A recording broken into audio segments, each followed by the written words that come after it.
그동안 우리는 살이 찌는 원인을 칼로리에서 찾았습니다. 하지만 이 칼로리 이론은 인간의 에너지 사용을 지나치게 단순화하는 오류를 품고 있다는 사실 아셨나요? 오늘은 칼로리 접근법의 오류를 살펴보고 에너지 사용과 관련하여 살이 찌는 원인 그리고 그 해결 방안에 대해서 이야기해 보겠습니다. 다들 아시다시피 탄수화물, 단백질이 각각 4kcal, 지방이 9kcal의 에너지 낼 수 있기 때문에 그동안 우리는 단위당 열량이 높은 지방을 기피하고 탄수화물과 단백질 위주로 식단을 구성했습니다. 칼로리 접근법은 우리 몸의 에너지 저장고가 한 칸으로 구성되어 있다고 보는 관점입니다. 우리가 음식을 먹으면 에너지 저장고에 에너지가 쌓입니다. 탄수화물 4, 단백질 4, 지방 9 이렇게 말이죠. 기본적인 대사작용으로 에너지를 소모하게 되고 그리고 우리는 다양한 활동을 통해 저장고에 쌓인 에너지를 조금씩 씁니다. 사용한 에너지보다 섭취한 에너지가 더 많게 되면 우리는 바로 살이 찌게 되는 것이죠. 이러한 관점을 칼로리 인, 칼로리 아웃의 앞글자를 따서 키코라고 부릅니다. 이 관점에서 우리가 살을 빼기 위해서는 어떻게 해야 할까요? 더 많이 에너지를 사용하던가 더 적게 에너지를 섭취하는 방법밖에 없습니다. 이 관점에서 개인이 살을 빼지 못하는 이유는 운동을 열심히 하지 않거나 식욕을 절제하지 않은 것입니다. 즉, 개인의 노력에 달려있는 것이죠. 하지만 우리가 정말로 살을 빼지 못하는 이유가 우리가 게을러서일까요? 노력 부족과 의지 박약 때문일까요? 그렇지 않습니다. 기존 칼로리 접근법 키코의 오류는 우리가 섭취하는 모든 영양소가 동일한 방식으로 사용된다고 보는 것입니다. 저장하고 사용한다. 하지만 우리 몸은 우리가 먹은 영양소를 동일한 방식으로 사용하지 않습니다. 우리가 먹는 영양소에 따라 우리 몸에서는 다른 호르몬이 분비되고 다른 방식으로 사용하기 때문입니다. 실제로 우리 몸은 우리가 먹은 음식물을 탄수화물, 단백질, 지방 3칸의 다른 저장고에 저장합니다.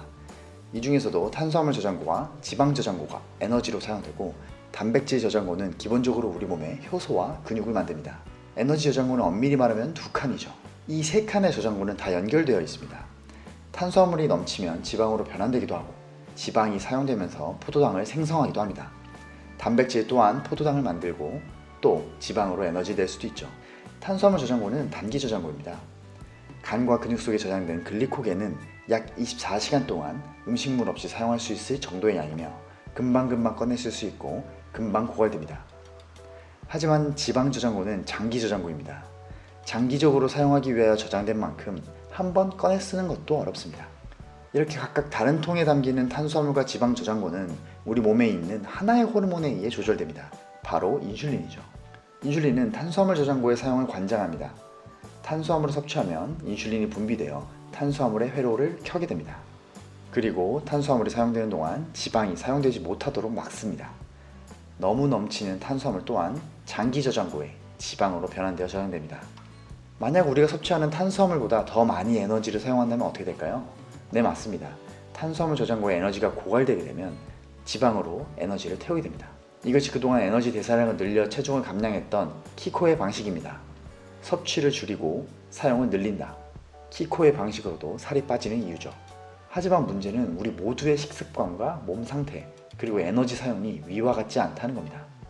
우리는 삼시세끼 밥과 면, 빵 등 탄수화물을 섭취합니다. 거기에 시시때때로 과자와 스낵으로 심심한 입을 위로합니다. 이것이 하루 종일 인슐린이 우리 몸에 흐르도록 하고 명령을 받은 인슐린은 탄수화물 저장고의 사용만을 독려하게 되죠. 두터워진 인슐린의 감시로 인해 지방이 절대 나오지 못하게 되고 그러면 우리 몸은 에너지를 필요로 하기 때문에 추가적인 음식물의 섭취를 원합니다. 당이 떨어지는 느낌이 들죠. 바로 저혈당입니다. 이러한 저혈당이 오면 어지럽고 기력이 없어서 우리는 다시 탄수화물을 섭취하게 되죠. 지방은 나오지 못하여 에너지로 사용되지 못하고 탄수화물로만 에너지를 사용하는 상황이 됩니다. 자연스럽게 인슐린으로 인해서 살은 계속 찌게 되죠. 이 경우 운동을 열심히 하더라도 인슐린으로 인해 지방이 밖으로 나올 수 없기 때문에 노력만큼 살이 빠지지 않습니다. 오히려 부족해진 칼로리로 인해서 운동 후에 식욕이 더 많이 생기고 더 많이 먹게 되죠. 때로 벌크업이 아닌 살크업을 하시는 많은 분들이 이러한 이유입니다. 우리가 탄수화물을 섭취하게 되면 인슐린이 열심히 일을 해서 탄수화물 에너지가 사용되도록 하여야 하나 세포에서 에너지로 사용하기를 거부할 수도 있습니다. 네, 바로 인슐린 저항성인데요. 그러면 몸에서는 당분을 밀어 넣기 위해서 더 많은 인슐린을 분비하게 됩니다. 그러면 지방은 더 두터운 감시 속에서 나오지 못하게 되죠. 또한 인슐린으로 인해 당분의 지방으로의 변환도 촉진됩니다. 먹는 지방은 쌓이고 에너지로 활용되지 못한 탄수화물도 계속 지방으로 변환됩니다. 그러면서도 기력은 부족하여 조금만 움직여도 숨이 차게 되죠. 그렇다면 저탄수화물 고지방 식사는 어떨까요? 우선 탄수화물을 제한하기 때문에 인슐린의 분비가 최소화됩니다. 그러면 지방 에너지 저장고가 자유롭게 열리게 되고 우리의 에너지는 자연스럽게 지방 중심으로 사용됩니다. 지방의 에너지 사용을 제약하는 것은 없습니다. 우리는 지방을 먹고 지방을 사용하게 됩니다. 너무 많이 먹으면 살이 찌지 않냐고요? 네, 맞습니다. 너무 많이 먹으면 살이 찔 겁니다. 하지만 우리 몸은 이러한 에너지 과잉을 막기 위하여 지방세포에서 렙틴이라는 호르몬을 분비합니다. 이러한 렙틴 호르몬은 포만감을 느끼게 하죠. 이미 충분한 지방이 있으니 더 에너지가 필요하지 않다고 이야기를 합니다. 그러면 자연스럽게 식욕은 없어지게 되고 우리 몸은 충분한 지방 저장고로 인해 넘치는 활력을 얻게 됩니다.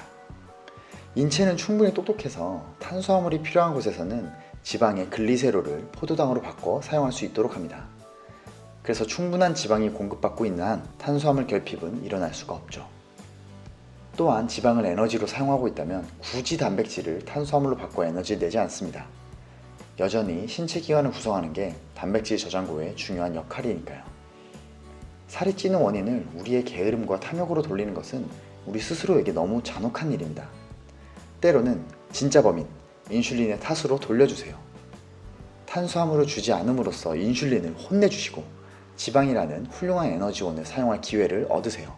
다이어트라는 스트레스에서 벗어나 더 많은 것을 즐기실 수 있기를 진심으로 바랍니다.